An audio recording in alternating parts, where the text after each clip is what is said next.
The last thing you hear is not a scream, but the wet, tearing silence that follows it.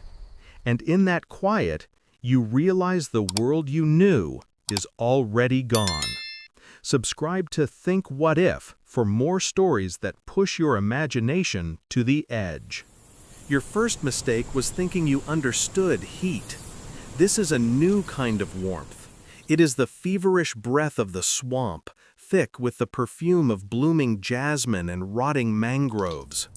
It is the sweat that pools in the small of your back, not from the sun, but from a fear so primal it has its own temperature.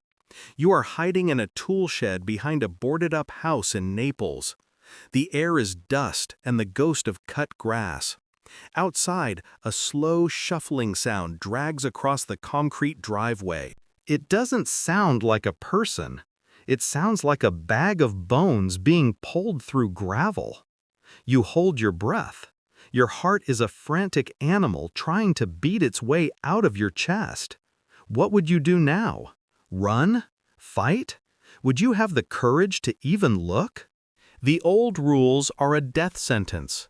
The highways are parking lots of steel tombs, already picked clean. The supermarkets are echo chambers of broken glass and desperate echoes. You quickly learn that the real currency is not a can of beans, but silence. A single cough can be a death sentence. A slamming car door can be a dinner bell. You move through the suburbs of Sarasota like a ghost, watching the things that used to be people. They are drawn to sound, to light, to the scent of the living. They stand in the manicured lawns, their skin blistered by the unrelenting sun, their mouths open in a perpetual, silent question. They are not fast, but they are endless, and they never, ever get tired. How long can you stay awake? You find a boat, a small fiberglass skiff beached on the sand of a private quay. It feels like a miracle, a ticket to salvation. The gulf stretches out, an impossible expanse of turquoise and calm. For the first time in weeks, you breathe deeply. The salt air scours the stench of decay from your lungs.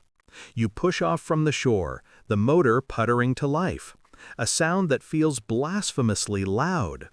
You head for the open water, for the islands dotting the horizon.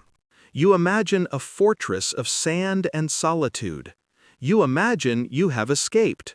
This is your first real mistake. The islands are not sanctuaries. They are traps. The first one you approach seems idyllic, white sand, leaning palm trees. But as you drift closer, you see them, dozens of them, wading through the shallow surf, their movements slowed by the water, but their purpose unchanged.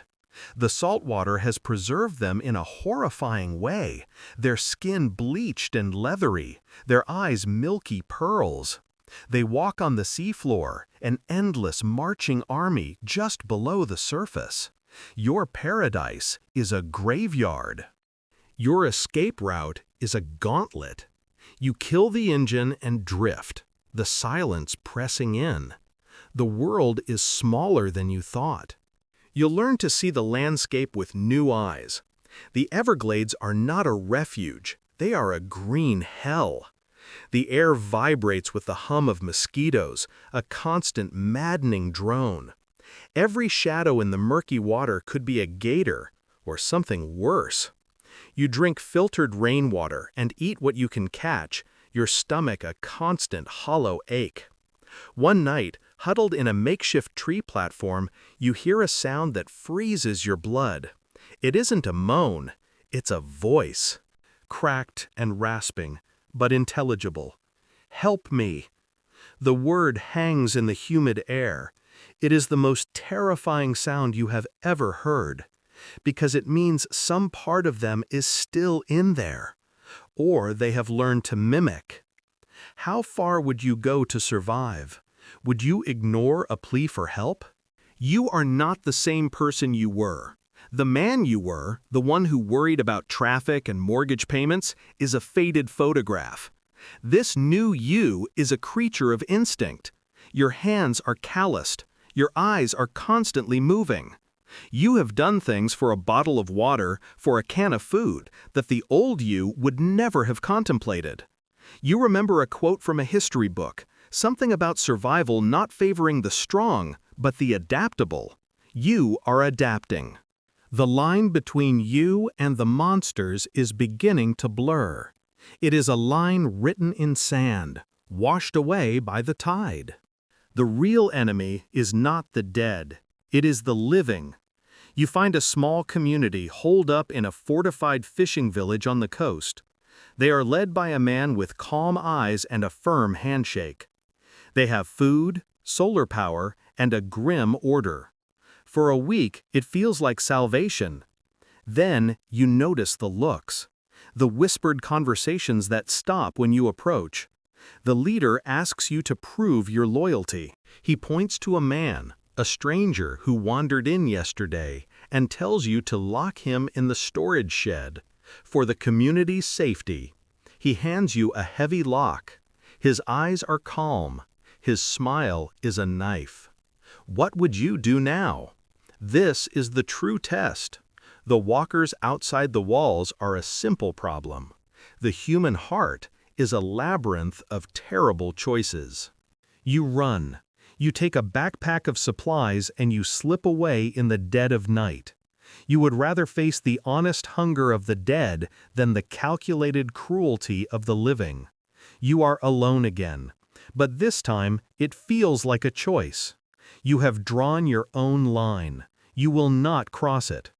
The memory of that quiet village with its comfortable beds and its compromised souls haunts you more than any shambling corpse.